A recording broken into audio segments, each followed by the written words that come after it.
পাচ্ছি 2012 সালের একটি সংবাদের শিরোনামে আমরা দেখছি বিদ্যুৎ উৎপাদন বিলের নামে কোটি কোটি টাকা হরিলুট। দৈনিক যুগান্তরের খবর ছিল এটি। বিদ্যুৎ খাতকে দুর্নীতির সোনার খনিতে পরিণত করে কয়েকজন দলীয় ব্যবসায়ীকে কোটি কোটি টাকা লুটপাটের সুযোগ করে দেওয়া হয়েছিল। এই অর্থ জনগণের বিদ্যুৎ সুবিধায় খরচ না করে কার পকেটে তুলে দেওয়া হয়েছে? সবকিছুর একটা সীমা থাকে, কিন্তু দুর্নীতি এবং খনিজ মন্ত্রণালয়ের আন্ডারে এর যে দুর্নীতিটা হয়েছে এটার কোনো সীমা পরিসীমা নেই। পৃথিবীর নিকৃষ্ট স্বৈরাচারদের সাথে শেখ মুজিব এবং শেখ হাসিনার নামটা যুক্ত করে দিয়েছেন। এরা তো এটা শুনলে আমাদের খুব অত্যন্ত বেদনা লাগে, বিকজ আমরা আমাদের ছাত্র জীবনে, আমাদের শৈশবে আমরা শেখ মুজিবকে সম্মান করে, শ্রদ্ধা করে, ভালোবেসে বড় হয়ে উঠছিলাম। কিন্তু শেষে এসে তিনি যা করলেন তাতে করে মানুষের ঘৃণা ছাড়া, কারণ হত্যাকারী হয়ে গেছেন তিনি, গুমের নায়ক হয়ে গেছেন তিনি, মানুষকে বিনা বিচারে হত্যা করা, এমনকি গণতন্ত্রের গলার টিপে গণতন্ত্রকে হত্যা করা, একই কাজটা শেখ হাসিনা করেছে। শেখ হাসিনার এই আমলে প্রথম 5 বছর, পরে প্রায় 16 বছর, এই পুরোটা সময়তেই উনি যে অবস্থাটা করেছেন সেটা হলো মানে মিডিয়ার টুটি চেপে ধরা, স্বাধীনতা, বাক স্বাধীনতা হরণ করা এবং গণতন্ত্রকে হত্যা করা।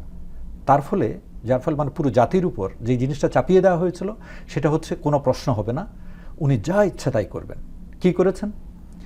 বিদ্যুৎ এবং খনিজ মন্ত্রণালয় যেটা, এটা একটা অসাধারণ একটা মানে জনসম্পৃক্ত একটা খাত, কিন্তু তিনি এই পুরোটা সময় ধরে এটাকে প্রধানমন্ত্রীর অধীনে রেখে দিয়েছেন। যার ফলে হয়েছে কি, এটা অনেকটা দলীয় রাজনীতি প্রভাবিত একটা মন্ত্রণালয় হয়ে গেছে।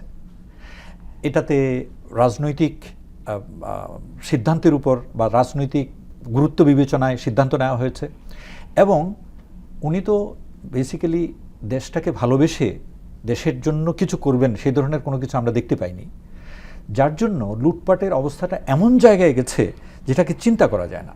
সারা দেশে বিদ্যুৎ ছড়িয়ে দেওয়া হবে এই কথা বলে বিদ্যুতের অপ্রয়োজনীয় বিদ্যুতের নেটওয়ার্ক তৈরি করা হয়েছে, স্থাপনা তৈরি করা হয়েছে প্রচুর পরিমাণে, যেটা সামঞ্জস্যশীল না, প্রপোর্শনাল না, এবং এই প্রত্যেকটা স্থাপনার জন্য এটা কিন্তু বখরা গেছে।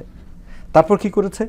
বিদ্যুতের বাড়তি মূল্য, এবং বিদ্যুতের বাড়তি মূল্যের জন্য কারা সাফার করেছে?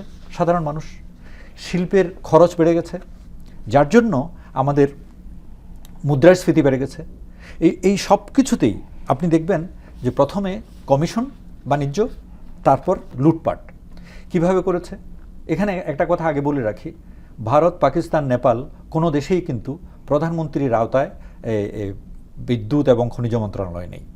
সব জায়গাতেই এমন কোনো ব্যক্তিকে দেওয়া হয় যাদের এইসব ব্যাপারে জ্ঞান, অভিজ্ঞান আছে। কিন্তু আমাদের দেশে প্রধানমন্ত্রী এটা হাতে রেখেছেন। কি করেছেন? প্রথম 3 দফায় 82টা আইপিপি, এটা হলো ইন্ডিপেন্ডেন্ট পাওয়ার প্রডিউসার, আইপিপি স্থাপন করেছেন। 82 অ্যাকচুয়ালি এটা হবে ডেভেলপমেন্ট যেভাবে হচ্ছে, যেভাবে বিদ্যুতের উৎপাদন বাড়ছে সেই হিসাবে সব কিছু যাবে না, আগে তৈরি করে ফেলো। তারপর অসংখ্য 32টি কুইক রেন্টাল এবং রেন্টাল বিদ্যুৎ কেন্দ্র। কুইক রেন্টাল কি? কুইক রেন্টালের জন্য আইন করা হয়েছে। আইনটা ছিল বিদ্যুৎ ও জ্বালানি দ্রুত সরবরাহ বৃদ্ধি বিশেষ বিধান আইন। এটা এই সরকার এসে এটাকে বাতিল করেছে। এখন এটার মাধ্যমে কি হচ্ছে? বিনা টেন্ডারে পার্টির পছন্দ করা লোকদেরকে এই কুইক রেন্টাল দেওয়া হয়েছে। কুইক রেন্টাল আবার করে রেখেছে যে কুইক রেন্টালের জন্য যা খরচ হবে সেটার জন্য তাদেরকে আবার সার্ভিস চার্জ দেওয়া হবে। এই যে ক্যাপাসিটি চার্জ বলে যে কথাটা দেওয়া হয়েছে, সেটা তো কোটি কোটি টাকা।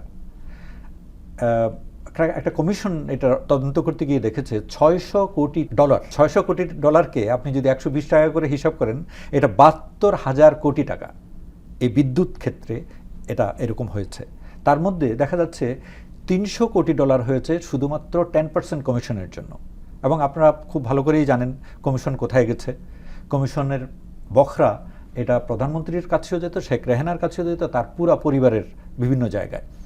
এবং যে জিনিসটা করেছে সেটা হচ্ছে বিতরণ এবং সঞ্চালনের জন্য প্রথমে বলেছি যে কতগুলো নেটওয়ার্ক তৈরি করেছে, যেগুলোর মধ্যে শুধুই মাত্র দুর্নীতি, জনগণ কিন্তু বিদ্যুতের কোনো কিছু পায়নি। তারপর মিটার কেনাকাটা, নতুন করে মিটার কিনতে হবে, সবার উপর চাপিয়ে দিল। এটা একটা এক ধরনের অপচয়ের খাত। তারপর কি করলো, সারা দেশে বিদ্যুৎ সুবিধা দেবে সেই কথা বলে ইনফ্রাস্ট্রাকচার তৈরি করো, অথচ এই ইনফ্রাস্ট্রাকচার যেখানে গেছে সেখানে বিদ্যুৎ যায়নি। যেখানে বিদ্যুৎ যাবে সেখানে ইনফ্রাস্ট্রাকচার তৈরি করুক। আসল কথা তো হচ্ছে লুটপাট করতে হবে। রূপপুর পারমাণবিক বিদ্যুৎ কেন্দ্র, সেখানে 20টা জন্য কূপের জন্য রাশান একটা কোম্পানিকে, হোয়ারেজ বাংলাদেশের যে বাপেক্স তারা বলেছিল যে we can do it with 1 crore প্রত্যেকটা কূপের জন্য। সো এইভাবে আসলে যেখানে প্রয়োজন নেই, যেখানে আমাদের এক্সপার্টাইজ আছে সেটাকেও পাশ কাটিয়ে আর অন্যদেরকে দিলে কী লাভ, সেখানে একটা কমিশনের একটা ব্যবস্থা আছে। তো তেমনি করে তেল আমদানি, এই যে স্ট্রাকচারগুলো করা হয়েছে, কুইক রেন্টাল প্ল্যান্টগুলো করা হয়েছে, এই প্ল্যান্টগুলো চালানোর জন্য কিন্তু আপনার তেলের দরকার। এখন তেল নাই, সুতরাং বিদ্যুৎ হচ্ছে না, জনগণ কিন্তু বিদ্যুৎ পাচ্ছে না, এবং কী দিচ্ছে, ওই যে লোডশেডিং করা হচ্ছে। হোয়ারেজ যারা এই জিনিসটা তৈরি করার কথা, এই কুইক রেন্টালকে সার্ভিস চার্জ দেওয়া হচ্ছে। তো এইভাবে, যেমন আবার এলএনজি যেটা আমাদের লিকুইড ন্যাচারাল গ্যাস, এটা আমদানির মধ্যে দুর্নীতি করেছে। গ্যাস ক্ষেত্র, ওই যে বললাম যে গ্যাস কূপ খনন করার জন্য 20টা গ্যাস কূপ খনন করবে রাশান একটা কোম্পানি, তার নাম হচ্ছে গাজপ্রমকে দেওয়া হলো প্রত্যেকটা কূপের জন্য, যে বলেছি 2 কোটি টাকার বেশি, অথচ আমাদের বাপেক্স বলেছিল যে 1 কোটি টাকা চলবে। এইভাবে যেটা করেছে সেটা হচ্ছে মানে একেবারে হিসাব জবাবদিহিহীন। $600 কোটি, তার মধ্যে $300 কোটি তো চলে গেছে কমিশন বাণিজ্যে, মানে এটা একেবারেই জলে গেল। তারপর $300 কোটি যেটা, সেটার মধ্যেই পার্সেন্টেজ হয়েছে, সেটার মধ্যে আবার দুর্নীতি হয়েছে। সেটার মধ্যে যে জিনিসটা হয়েছে সেটা হচ্ছে আপনি তাদেরকে দিচ্ছেন ক্যাপাসিটি চার্জ, অথচ ওরা কোনো বিদ্যুৎ আপনাকে দিচ্ছে না।